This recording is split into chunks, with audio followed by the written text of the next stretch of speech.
সমন্বয়ক সমন্বয়ক ভুয়া ভুয়া এই স্লোগানে উত্তপ্ত বরগুনা। কেন্দ্রীয় সমন্বয়কদের সামনেই মারামারির ঘটনা। পুলিশ সেনাবাহিনীর সামনেই সমন্বয়কদের সাথে হাতাহাতি। 1 মাস আগে যে সমন্বয়করা দেশের মানুষকে একত্রিত করে স্বৈরাচার সরকারের পতন ঘটালো, সেই সমন্বয়কদের অবস্থা বর্তমানে খুব বাজে।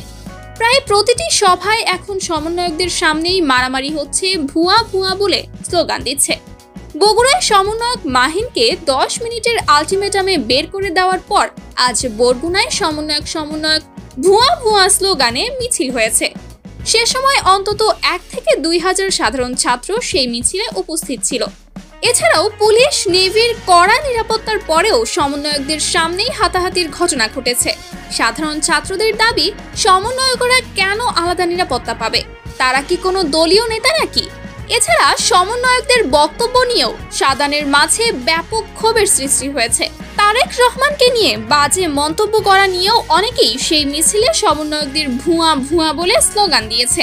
সমন্বয়কদের সামনে প্রতিদিন হাতাহাতির ঘটনা এবং তাদের বিরুদ্ধে এমন মিছিল বলে দিচ্ছে সমন্বয়কদের জনপ্রিয়তা এখন কমে এসেছে। সাধারণ মানুষ তাদের এখন আর চায় না। প্রিয় দর্শক, সমন্বয়কদের নিয়ে আপনাদের মতামত কি তা অবশ্যই কমেন্ট করে জানিয়ে দিতে ভুলবেন না।